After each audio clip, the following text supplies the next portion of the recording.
My mother pinned me to the cold tile floor while my father recorded with his phone, calmly narrating, "This is for her own good." My older sister Selena knelt beside me, syringe trembling in her gloved hands, whispering, "Just stay still. It will only sting for a moment." I didn't scream. I didn't cry. I just stared at the ceiling, silently begging some invisible force to make it stop. That was 7 years ago. This morning, Selena stood at the front desk of my dermatology clinic, half her face drooping. Tears streaming down the side that still moved. They called it a beauty intervention. I had refused to take part in their optimization program, a twisted series of unauthorized aesthetic enhancements disguised as care. When I stopped letting them inject me with experimental peptides or measure my jawline every week, they saw it as betrayal. My silence only fueled their obsession. To them, appearance was not preference. It was duty, and my refusal was war. I ran. I left behind my parents, their house of mirrors, and Selena's cold gaze as she watched me climb into a taxi barefoot that night. I didn't look back, not until today. Standing across from the sister who once tried to inject my arm against my will, I saw something new in her eyes. Not pride, not superiority, fear, real, desperate fear. It made me wonder, what had finally broken her belief in perfection? What had finally driven her to the one person she once helped destroy? My name is Dr. Valerie Monroe. I am 33 years old, a board-certified dermatologist and adjunct professor of aesthetic medicine at a teaching hospital in Chicago. My specialty is skin restoration for patients recovering from chemical burns and botched cosmetic procedures. I spend my days correcting the damage caused by ambition unchecked, by beauty ideals pushed too far. It is a cruel irony that I was raised by the very kind of people whose obsessions create the patients I now treat. I am 5 feet 5 inches tall, small-framed, and carry myself with a calm precision that people often mistake for confidence. My face is angular, with prominent cheekbones and a slightly asymmetrical jawline that my mother always called unfinished. My hair is chestnut brown, tied back tightly most days, and I wear almost no makeup except sunscreen and a hint of color on my lips. My uniform is always the same, a crisp white lab coat, slacks, and a silver watch that belonged to my grandmother, the only person who ever told me I was beautiful when I smiled.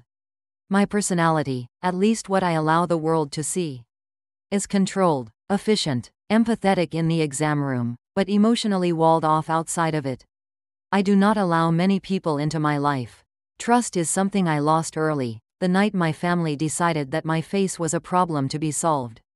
I still have dreams of that basement room, the harsh light above, the tape measure against my nose bridge.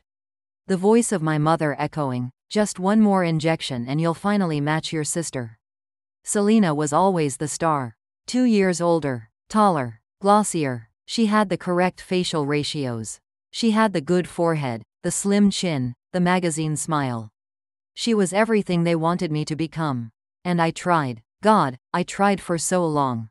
But there comes a moment when you realize love that demands your transformation is not love at all. It is coercion in a prettier dress. I left home at 17. Since then, I have built a life on science, not serum. On healing, not erasure. But family legacies have long shadows. And mine just walked through my front door. The last time I saw my parents before today was 5 years ago, at a dermatological conference in Miami where I was presenting a case study on the ethics of aesthetic interventions in minors. I had no idea they would be there. They weren't invited, but somehow, they found out. Midway through my talk, I noticed them entering the back of the room. My mother wore a silk blazer in a blinding shade of coral, her face so tight with threads and fillers that blinking looked painful. My father, tall and square-jawed, held a stack of pamphlets for their new clinic. It was a vanity lab, unofficial and unethical. They handed out flyers after my presentation, contradicting everything I had just said. I walked past them without a word.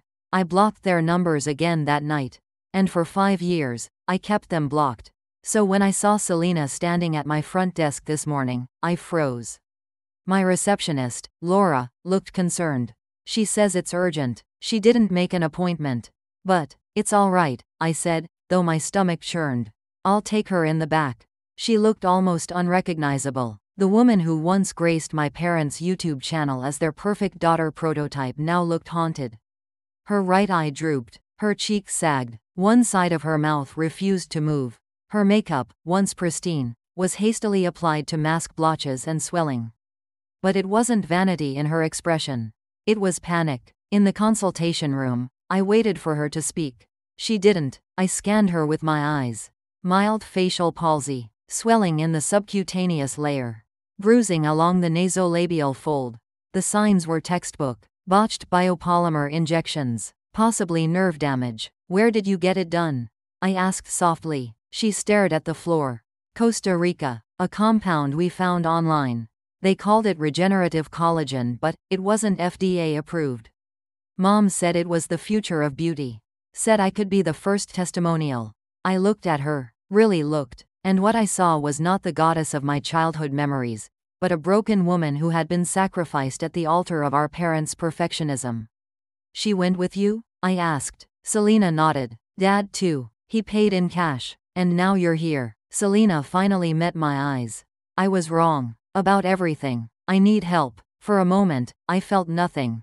Not anger. Not triumph. Just a hollow ache. This was the same woman who once filmed a tutorial about my flawed nose as a teenager, using me as a cautionary tale while I stood off camera crying. She had mocked my rejection of our parents' methods. Watched in silence the night they locked me out of the house for refusing a facial thread lift at age 16. She had chosen the cult of beauty over her own sister. And now, she needed me. I began the examination. Her muscles twitched involuntarily as I touched her cheek. I checked the movement of her jaw, noted the stiffness, the limited range. Her body was rebelling against what had been done to it. This isn't reversible, I told her. I can manage some of the damage. But if the nerve death spreads. Her lips trembled. I'm scared, Val. It was the first time in my life she had called me that. Not loser, not plain face, not the whispered nicknames she used when I refused another injection. Just Val. I booked her for imaging and prescribed anti-inflammatories. But more than that, I told her she couldn't go back. That if she wanted to recover, it had to be away from them. Do you understand? I said firmly. I do, she whispered. But they won't. That was an understatement. 2 days later, my parents arrived at the clinic unannounced. They wore matching trench coats and smug smiles, the look of people who had never faced consequences. My mother opened with her signature line, "We're here for a family reconciliation." My father followed with, "We've prepared a presentation." I led them to the conference room, more curious than welcoming. They laid out brochures, PowerPoints, charts, diagrams of Selena's projected transformation, testimonials from unlicensed estheticians. At one point, my mother proudly presented a printed contract, an agreement between Selena and a wellness lab in Panama for a full-body youth optimization sequence. You tried to inject her with unregulated substances, I said, my voice cold. She's experiencing partial paralysis. This is not wellness. It's negligence. My father's jaw tightened. She wanted it. She signed consent. Under your pressure. Under threat of disownment. She was doing it for the family brand. My mother snapped. We had sponsors lined up. She would have been famous. She almost died, I said flatly. Silence. Then, the cruelty returned. My mother stood. I see you haven't changed, Valerie. Still bitter. Still small. I smiled. Not pleasantly. And you're still monstrous. Still dangerous. But not on my watch. I called security. Had them escorted out. The next day, I filed an ethics complaint with the state board. My parents had no medical licenses, but I could report them for practicing without certification. I also contacted the FDA about the foreign compounds they had imported. What I didn't expect was what happened next. That weekend, my parents rented a conference room in a hotel downtown and invited influencers, bloggers, and plastic surgeons to what they called an intervention. For me, I found out about it when a colleague sent me a live stream link. There was my mother, pointing to a slide of my face with a giant before label. She's letting herself fall apart, she said dramatically. We're here to save her. They called it the Valerie Project. They called it love. They called it concern. But it was cruelty dressed in PowerPoint. The stream went viral for all the wrong reasons. My inbox flooded with messages of support from medical professionals, therapists, and even strangers who had escaped similar families. For every mocking comment, there were 10 others saying, "I see you, and thank you for speaking truth." But the most important message came 3 days later. Selena had collapsed. Her facial nerve had become infected. She was being rushed to a private hospital in Costa Rica. The doctors feared systemic spread. Her oxygen levels were dropping. She was fading fast. They wanted me, not as a daughter, not as a sister, but as the only person who could possibly fix what they had broken. I packed a bag and booked the next flight, not because I owed them anything, but because I had once promised myself I would never become like them. And abandoning someone in pain would have made me exactly that. The hospital was exactly what I expected: peeling walls, blinking fluorescent lights, and a smell that couldn't decide between disinfectant and decay. The moment I stepped into the ICU, I saw them. My parents stood like grotesque statues on either side of Selena's bed, their designer clothes wrinkled, their hair unkempt, their faces pale beneath the layers of product. My mother's lips trembled when she saw me. "You came," she whispered, as if I had returned from war. My father just nodded, already calculating what my presence might mean for damage control. I ignored them. I focused on the woman in the bed. Selena looked deflated, smaller than I remembered. Her face was swollen on the right side, jawline barely visible beneath layers of infection. Her skin had a grayish tone, and beads of sweat clung to her hairline like dew on dying leaves. I glanced at the monitors, heart rate elevated, oxygen borderline. Her condition was worse than I had been told. The young doctor entered, a man in scrubs that looked one size too large and a face too young to hold this kind of responsibility. His English was broken but clear enough. Infection spread fast, nerve damage severe, bones starting to necrotize. He said the word with heavy emphasis.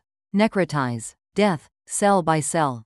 My parents immediately started pushing back. "What do you mean she can't continue the treatment? We paid for the full sequence." My father waved a laminated contract as if it could override biology. "We're entitled to 3 rounds. The doctor looked at me.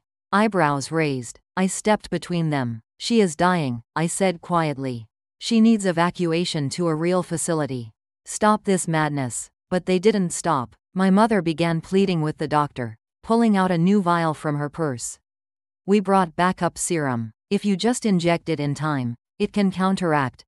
I grabbed the vial, read the label, and felt my stomach turn. The compound was banned in the United States for causing irreversible nerve damage in primates. "You're going to kill her," I said. "She asked us to help." My father snapped. "She begged for this." I turned to Selena. Her eyes fluttered open, hazy with medication.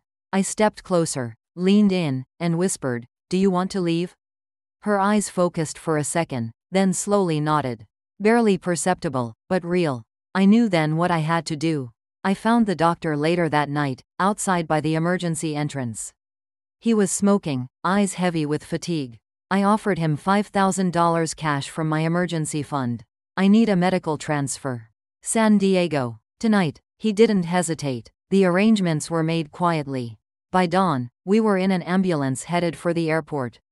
My parents were still asleep in the hotel room across the street when the plane lifted off. I turned off my phone before they could even start calling. Selena drifted in and out of consciousness during the flight. Her body was weak, broken, but her grip on my hand tightened every time I tried to let go. When we landed in San Diego, the difference was immediate. The hospital was clean, calm, efficient. English-speaking nurses took charge with practiced ease. Within minutes, Selena was prepped for emergency surgery.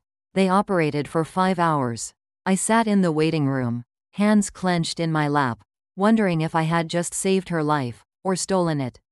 When the surgeon finally came out, his expression was unreadable. "She made it. We removed infected tissue and stabilized nerve clusters. But the right side of her face will never move the same way again." I exhaled slowly. Not relief, not grief, just release. She had survived. She had escaped. But the price was permanent. Selena woke up that evening. She didn't speak for a long time. Just stared at the ceiling while I sat beside her. Finally, she said, "Am I still symmetrical?" I shook my head. "No." But you're alive. Her lip quivered, and for the first time since we were children, she cried. I let her. I didn't tell her to be strong or positive or grateful. I just let her cry. Our parents arrived the next day. They weren't allowed in, but that didn't stop them from screaming in the lobby, threatening lawsuits, demanding access. Security escorted them out twice. When they tried to enter a third time, they were banned from the hospital entirely. That night, I checked my voicemail. Dozens of messages. My mother sobbing. My father shouting. Accusations of sabotage. Accusations of jealousy. You're ruining her life out of spite, my mother howled in one message. You were always envious. Always plain. Always in her shadow. And maybe I had been. But this wasn't revenge. It was rescue. Selena needed to heal in a place where love didn't come with syringes or contracts. I took her home with me. My apartment became a recovery ward. I converted my guest room into a healing space, humidifiers, soft lighting, sterile sheets, and silence. Real, blessed silence. She slept for days, ate little, spoke even less, but she was safe. For the first time in our lives, we were in a space where perfection had no place. And that was the beginning of everything. The healing was slow, painfully so. Selena's face was no longer symmetrical. The right side drooped slightly at rest, the skin a little looser, the muscle movement delayed. For someone who had once been branded the perfection template by our parents, this was more than just physical damage. It was the collapse of a belief system, the destruction of her identity. In those early weeks, I watched her unravel in silence. She couldn't bring herself to look in mirrors. She avoided video calls. When she did speak, her voice was small, unsure, like it had been disconnected from her body. She asked me once, "Is it still me, if my face isn't the same?" I answered carefully, "It's more you now than it ever was." I enrolled her in trauma therapy.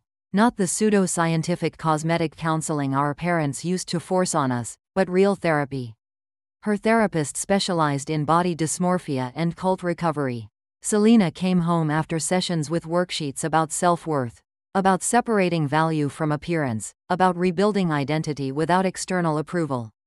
At first, she resisted. She would scoff at the exercises, leave them blank, push back. But then something shifted. Maybe it was the night she found her old modeling photos in the closet and started crying. Not from nostalgia, but from exhaustion. "I don't even remember being that girl," she whispered. "I was always posing. I didn't know how to just exist." It was around that time that she started cooking with me.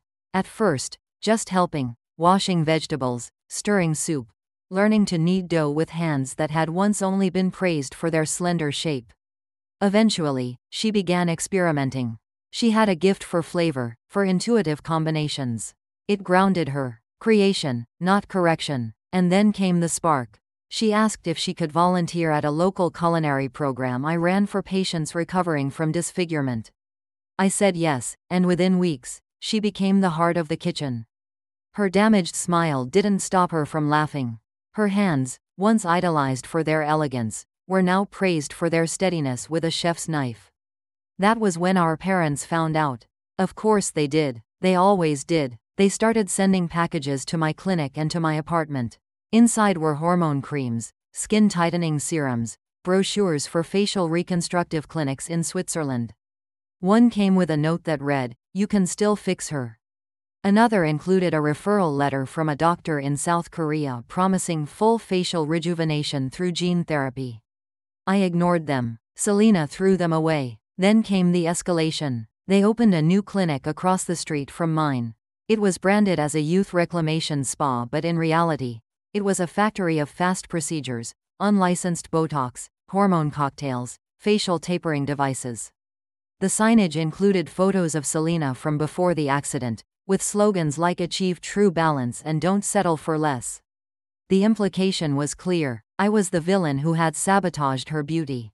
They were the saviors. Worse still, I discovered that they had started recruiting my junior staff, offering them free treatments, luring them with compliments and promises of media exposure. One day, my lead nurse fainted during a shift.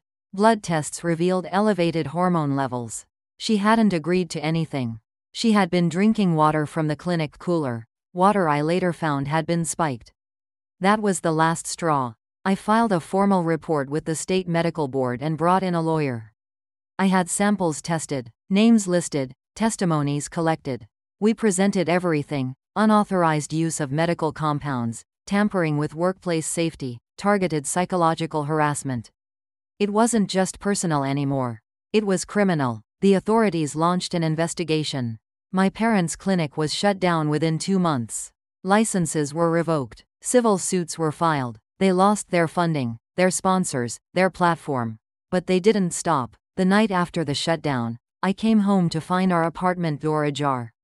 Inside, everything had been rearranged. The chairs raised on platforms. The bed on a riser. The mirrors replaced with elongated versions that added artificial height and stretched the reflection. There were sticky notes on every surface: improve here, too soft, not defined enough. It was like walking through the inside of their minds. A place where nothing was ever good enough. Selena sat on the kitchen floor, shaking. I wrapped her in a blanket, called the police, and filed a restraining order. We installed new locks, cameras, alarms. I changed our phone numbers. Moved the clinic to a new location. Hired private security. For months, I slept with one eye open, afraid they would return with another twisted plan. But what happened instead was quieter and stranger. They started a podcast. It was called The Perfection Standard. Each week, they discussed the dangers of aesthetic rebellion, the tragedy of children who refused enhancement, the failure of the medical system to embrace future-forward beauty. Every episode included warnings about me. Our daughter, they'd say in cold tones, shows regression. They called Selena a victim of mediocrity. The podcast never went viral, but it gained a following. Other parents with similar obsessions began reaching out, forming a warped community. That could have been the end of it. But Selena had changed. One morning, she sat across from me, her tea untouched, her voice steady. "I want to speak up." I blinked. Against them? No. For the others. The ones like us. The ones still trapped. That week, she recorded a video. Just her new face, her new voice. No script, no filters. She told her story. From childhood to botched procedures to recovery. She didn't hide the damage. She wore it, owned it, claimed it. The video reached 500,000 views in 5 days. And that was how Selena reclaimed the identity they had stolen. Not with surgery, not with symmetry, but with truth. Selena's video didn't just resonate. It ignited something. Messages poured in. Survivors of appearance-based abuse. Former patients of our parents. Adults still grieving their stolen youth. Children who had been measured, reshaped, and made to feel unworthy of their unedited selves. Some shared photos of scars. Others shared stories they'd never told aloud. Selena responded to as many as she could. When it became overwhelming, she asked for help. We organized a support group hosted at my clinic after hours. We called it Reflections, a quiet gathering where people cooked together, talked, and learned how to see themselves beyond the mirror. Selena led it with a gentleness I had never seen in her before. Her voice, once sharp and judgmental, now held patience. Her damaged face became a symbol of survival, of imperfection embraced. I watched her bloom in a way no surgery could have ever achieved. And then she surprised me again. She enrolled in culinary school. It had nothing to do with beauty, everything to do with nourishment. She told me once, "Cooking makes sense. You follow steps, you taste, you adjust. No one's face needs to be fixed at the dinner table." I supported her fully, and so did our community. She interned under a chef who had once been rejected from modeling agencies for having asymmetrical eyes. She thrived, and when she graduated, she opened a small bistro with me as silent partner. We called it Second Skin. The menu was based on healing foods. The staff was composed of people recovering from aesthetic trauma. It became more than a restaurant. It became a movement. Meanwhile, our parents had not stopped. Though legally banned from approaching us, they found ways to interfere. They started mailing fake inspection reports to the city, filed complaints under anonymous names, tried to bribe a food critic to write a hit piece. None of it worked. Their influence was gone. Their credibility shattered. Eventually, they turned inward. My father began live streaming from their basement, ranting about the future of genetic sculpting. My mother started selling questionable creams through a pyramid scheme. Their following dwindled to a handful of loyal extremists.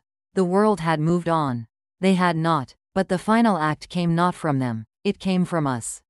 Selena was invited to speak at a national symposium on ethical recovery for aesthetic victims. She asked me to join her on stage. I almost said no. I hated the spotlight, but she looked at me with a quiet kind of insistence. They tried to erase us. We survived. Let's make sure others know they can too. So we spoke. We told our story. Every brutal inch of it. From the first measurements to the last scar. We didn't hold back. The room was silent when we finished. And then it erupted in applause. That night, a mother approached us in tears. Her daughter, just 12, had been pressured into double eyelid surgery. I thought I was helping her, the woman whispered. I thought I was giving her a better life. We hugged her, told her there was still time to change the story. That single moment made everything worth it. After the event, we returned home to find an envelope on our doorstep. Inside was a photo of us as children. Both smiling, gap-toothed, unfiltered. On the back, in our mother's handwriting, were 4 words. We thought we were helping. There was no signature, no demand, just that. I didn't know what to make of it. Neither did Selena. We didn't respond. We didn't reach out. We just let it be. A ghost of regret. A whisper of something too little, too late. Months passed. Our bistro expanded. We opened a second location. The staff grew. The support group evolved into a nonprofit. We partnered with hospitals, offered therapy scholarships, created educational materials for schools. We were changing things, slowly, stubbornly, irrevocably. One evening, while closing up the kitchen, Selena turned to me and asked, "Do you think they ever really loved us?" I thought about it, about the rulers, the injections, the punishments, but also about the box of baby photos, the sandwiches they used to cut into heart shapes, the lullabies. I think they loved the idea of us, I said, but not who we were. Just who they wanted us to be.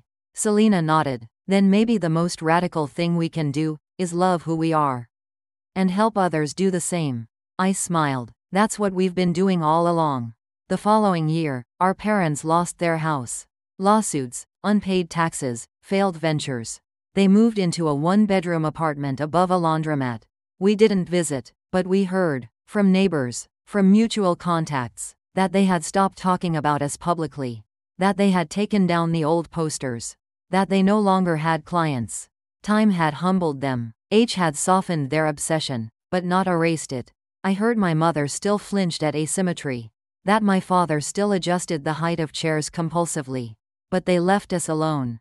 And that, for us, was enough. On my 35th birthday, Selena gave me a framed photograph. It was the two of us standing outside the restaurant, arms linked. Smiling. No edits, no filters, no corrections, just us. She had written on the bottom, "This is our final draft." That night, I stood in my bathroom, looked in the mirror, and didn't measure a single thing. I just smiled, not because everything was perfect, but because it was finally mine.